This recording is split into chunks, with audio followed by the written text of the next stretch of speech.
Subscribe કરો education in Gujarati ચેનલને. Subscribe કરવું તદ્દન મફત છે, ફ્રી છે.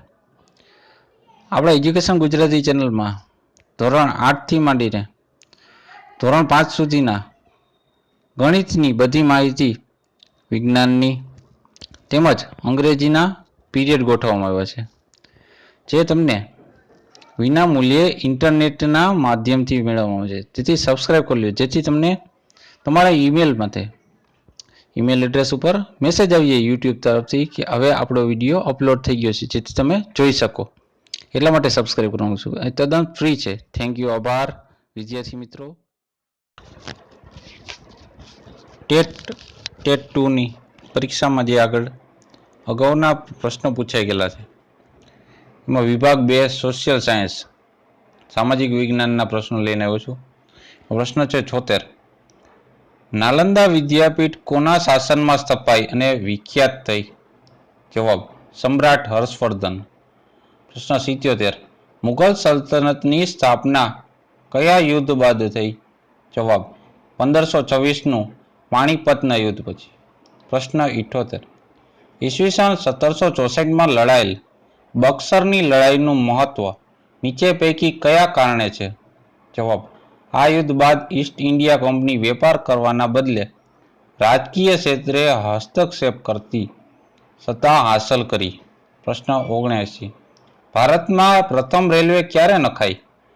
જવાબ ઈસવીસન 1853માં. પ્રશ્ન 80. ભારતમાં પ્રથમ 3 યુનિવર્સિટી ક્યાં અને ક્યારે શરૂ થઈ? જવાબ ઈસવીસન 1857માં મુંબઈ, ચેન્નઈ અને કલકત્તામાં. પ્રશ્ન 81. ભારતમાં અંગ્રેજી કેળવણી આપતી શિક્ષણ પદ્ધતિના પુસ્તકર્તા નીચે પૈકી કોણ હતા? જવાબ લોર્ડ મેકોલે. પ્રશ્ન 82. 1857ના બળવા પછી કોને હિંદના સમ્રાટ તરીકે જાહેર કરેલ? જવાબ બહાદુર શાહ ઝફર. પ્રશ્ન 83. સંયુક્ત રાષ્ટ્ર સંઘ યુએનઓની રચના ક્યારે થઈ અને તેના હેતુ શું છે? જવાબ તેની સ્થાપના 24/10/1945માં રાષ્ટ્રો વચ્ચે જે યુદ્ધની સ્થિતિ નિવારવા માટે થઈ હતી. પ્રશ્ન 84. બંગાળના ભાગલા ક્યારે કોણે કરેલ અને હેતુ શું હતો? જવાબ ઈસવીસન 1905માં ભાગલા પાડેલ લોર્ડ કર્ઝને. કોણે પાડ્યા? લોર્ડ કર્ઝને. શું હેતુ હતો? દેશની જાગૃત બંગાળી પ્રજાની હિન્દુ મુસ્લિમ એકતા તોડવાનો. પ્રશ્ન 85. ગાંધીજી ભારતમાં વિદેશના કયા દેશમાં ક્યારે પરત ફર્યા? જવાબ ઈસવીસન 1915માં દક્ષિણ આફ્રિકાથી પરત ફર્યા. પ્રશ્ન 86. અસહકારનું આંદોલન ક્યારે થયેલ અને તેનો હેતુ શું હતો? જવાબ 1920-22માં સ્વશાસનને બદલે સ્વરાજ મેળવવાનો હેતુ હતો. પ્રશ્ન 87. રોલેટ એક્ટ ક્યારે અમલી બનેલ અને તે કાળો કાયદો તરીકે કેમ ઓળખાય છે? જવાબ તે ઈસવીસન 1919માં અમલી બનેલ.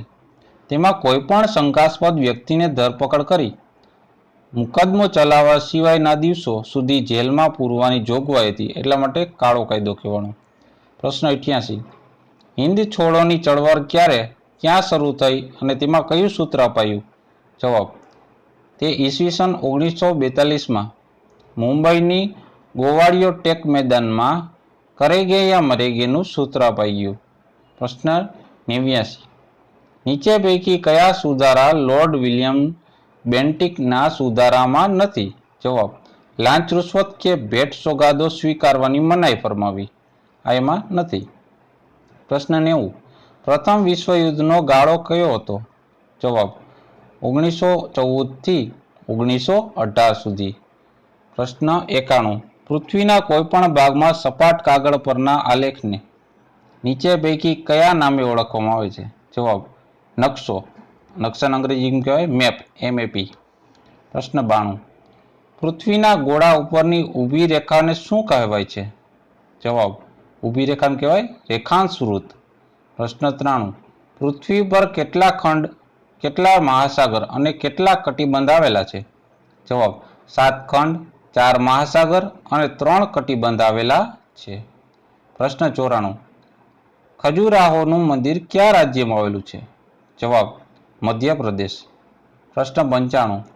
ગુજરાતને અડીને કયા કેન્દ્ર શાસિત પ્રદેશ આવેલા છે?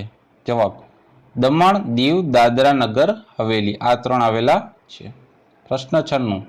આંતરરાષ્ટ્રીય દિનાંક રેખા ઓળંગવા નીચે પૈકી શું બદલાવ હોય છે? જવાબ તારીખ. પ્રશ્ન 97. દેશના મધ્ય ભાગમાં આવેલ કોઈ સ્થળના સ્થાનિક સમયને આખા દેશ માટેના સમયને કયા નામે ઓળખવામાં આવે છે? જવાબ પ્રમાણ સમય. પ્રશ્ન 98. ભૂસપાટીના નબળા ખડક સ્તરમાં પડેલ ફાટ કે છિદ્રને કયા નામે ઓળખાય છે? જવાબ જ્વાળામુખી. પ્રશ્ન 99. ડેનમાર્કની રાજધાની કઈ છે? જવાબ કોપનહેગન. પ્રશ્ન 100. પેસિફિક મહાસાગરના પ્રવાહમાં કયો પ્રવાહ ઠંડા પ્રવાહ તરીકે જાણીતો છે? જવાબ હમ્બોલ્ટ. પ્રશ્ન 101. જંગલી પેદાશમાંથી બનાવવામાં આવતી વસ્તુના જોડકા ગોઠવો. તો દેવદાર. દેવદારમાંથી શું બને? દીવાસળી. ટીમરૂ. ટીમરૂમાંથી બળે બીડી. ટીમરૂના પાનમાંથી. બરાબર. ચીડ. ચીડ એટલે એમાંથી ટર્પેન્ટાઇન બને, જે આપણે ભેજ રોધક છે ટર્પેન્ટાઇન. પછી સુંદરી. સુંદરીમાંથી શું બને? હોળી. એકદમ ભેજ રોધક હોય એટલે હોળી બને બધી. પ્રશ્ન 102. કયું અભયારણ્ય રીંછ માટે નથી? જવાબ પૂર્ણા. પ્રશ્ન 103. બનાસ, સાબરમતી અને મહી નદી ઉપર ક્રમશઃ કયા બંધ આવેલા છે? જવાબ બનાસમાં દાંતીવાડા ઉપર, સાબરમતી ધરોઈ અને મહી પર કડાણા. પ્રશ્ન 104. અયોધ્યા, ગયા, ઉજ્જૈન તથા બદ્રીનાથ નીચેનામાંથી ક્રમશઃ કઈ નદીઓના કિનારે વસેલા છે? ક્રમશઃ એટલે એક પછી એક. તો અયોધ્યા છે સરયુ, ગયા છે ફલ્યુ, ઉજ્જૈન છે ક્ષિપા તથા બદ્રીનાથ છે અલકનંદા. પ્રશ્ન 105. નીચેના શહેરોને ઉત્તરથી દક્ષિણ તરફ ક્રમશઃ ગોઠવો. તો સૌથી પહેલા આવશે ચંડીગઢ, પછી આવે મથુરા, પછી ગ્વાલિયર અને ઓમકારેશ્વર. પ્રશ્ન 106. ભારતનું બંધારણ નીચે પૈકી કયા દિવસે અમલમાં આવ્યું? જવાબ 26/1/1950 દિવસથી. પ્રશ્ન 107. ભારતીય બંધારણનો અંતરાત્મા નીચે પૈકી કોને ગણવામાં આવે છે? જવાબ મૂળભૂત સિદ્ધાંતોને. પ્રશ્ન 108. ભારતના બંધારણમાં સમાજવાદી, બિનસાંપ્રદાયિક જેવા શબ્દો ક્યારે ઉમેરાયા? જવાબ ઈસવીસન 1976. પ્રશ્ન 109. 6 થી 4 વર્ષના બાળકને મફત અને ફરજિયાત શિક્ષણનો કાયદો બંધારણમાં કયા ભાગમાં સ્પર્શે છે? જવાબ રાજનીતિના માર્ગદર્શક સિદ્ધાંતો પર. પ્રશ્ન 110. સંઘ જાહેર સેવા આયોગ દ્વારા કયા અધિકારીની ભરતી કરવામાં આવે છે? જવાબ સંઘીય વહીવટી અધિકારીઓની. પ્રશ્ન 111. બંધારણનું અર્થઘટન કરવાની અને નાગરિકોના મૂળભૂત હકોનું રક્ષણ કરવાની અંતિમ સત્તા કઈ અદાલતને છે? જવાબ સર્વોચ્ચ અદાલત, સુપ્રીમ કોર્ટને. પ્રશ્ન 112. ભારતના બંધારણમાં કઈ પક્ષ પ્રથા લોકશાહી પદ્ધતિ સ્વીકારેલ છે? જવાબ બહુપક્ષ. પ્રશ્ન 113. પંચાયતી રાજની સ્થાપના કયા વર્ષમાં થયેલ હતી? જવાબ ઈસવીસન 1958. પ્રશ્ન 114. પંચવર્ષીય યોજનાની શરૂઆત ક્યારથી કરવામાં આવી હતી? જવાબ 1951. પ્રશ્ન 115. જમીન સુધારણાના કાર્યનું મુખ્ય હાર્દ શું છે? જવાબ ખેડે એની જમીન. પ્રશ્ન 116. ભારતીય અર્થતંત્રમાં ઉદારીકરણ અને વૈશ્વિકરણની શરૂઆત ક્યારથી થઈ? જવાબ ઈસવીસન 1991 થી. પ્રશ્ન 117. ભારતના બંધારણમાં લોકશાહીના કયા સ્વરૂપનો સ્વીકાર થયેલ છે? જવાબ સંસદીય લોકશાહી. પ્રશ્ન 118. લોકસત્તાના ગૃહનું સંચાલન કરનારને નીચે પૈકી કયા નામે ઓળખવામાં આવે છે? જવાબ અધ્યક્ષ. પ્રશ્ન 119. કયા રાષ્ટ્રપતિ પૂર્વે લોકસભાના અધ્યક્ષ તરીકેનો કાર્યભાર સંભાળેલ હતો? જવાબ શ્રી નીલમ સંજીવ રેડ્ડી. પ્રશ્ન 120. રાજ્યસભાના સભ્ય બનાવવા માટેની નક્કી કરવામાં આવેલી યોગ્યતામાં નીચે પૈકી કોનો સમાવેશ થતો નથી? જવાબ લોકસભા કે વિધાનસભાનું સભ્યપદ ધરાવતો હોવો જોઈએ. પ્રશ્ન 121. અર્થશાસ્ત્ર એટલે સંપત્તિનું શાસ્ત્ર એ મત કયા અર્થશાસ્ત્રીનો છે? જવાબ એડમ સ્મિથ. પ્રશ્ન 122. તૃષ્ટિ ગુણ એટલે શું? જવાબ વસ્તુ અને સેવામાં રહેલ વ્યક્તિની જરૂરિયાતો સંતોષવાનો ગુણ. પ્રશ્ન 123. બજેટ રેખા એટલે શું? જવાબ આવેલી આવક વડે ગ્રાહક ખરીદી કરી શકે તેવા સંયોજનો દર્શાવતી રેખા. પ્રશ્ન 124. માંગનો અર્થ નીચે પૈકી કયો સાચો છે? જવાબ ચોક્કસ કિંમતે ચોક્કસ સમયગાળા દરમિયાન કોઈ વસ્તુ કે સેવા ખરીદવાની ઈચ્છા શક્તિ હોવી અને માંગ કહેવાય. પ્રશ્ન 125. ડિફન વસ્તુઓ એટલે શું? જવાબ કિંમત ઘટે છતાં માંગ ઘટે. કિંમત ઘટે અને માંગે ઘટે. પ્રશ્ન 126. નીચે પૈકી પુરવઠાનો કયો અર્થ સાચો છે? જવાબ ઉત્પાદકો દ્વારા ઉત્પાદિત થતા એકમમાંથી વેચાણ માટે મુકાતા એકમો. પ્રશ્ન 127. અસ્થિર ખર્ચ એટલે શું? જવાબ અહીં દર્શાવેલ બધા જ ઓપ્શનમાંથી. એટલે અસ્થિર ખર્ચ એટલે ટૂંકમાં નક્કી ના થઈ શકતું હોય કઈ રૂપરેખા ન હોય. પ્રશ્ન 128. બજારનો અર્થ શું છે? જવાબ ચીજ વસ્તુઓ અને સેવાઓની ખરીદી અને વેચાણની વ્યવસ્થા એટલે બજાર. પ્રશ્ન 129. ઇજારાની સ્થિતિમાં શું હોય છે? જવાબ હરીફાઈનો અભાવ. પ્રશ્ન 130. ઉત્પાદનના કયા સાધનો ક્રમ યોગ્ય છે? જવાબ જમીન, મૂડી, શ્રમ અને નિયોજન આ રીતના. પ્રશ્ન 131. સમગ્ર લક્ષી અર્થશાસ્ત્ર એક નૂતન અર્થશાસ્ત્રનો અભિગમ કોણે પ્રચલિત કર્યો? જવાબ લોર્ડ કેઇન્સ. પ્રશ્ન 132. રાષ્ટ્રીય આવક એટલે શું?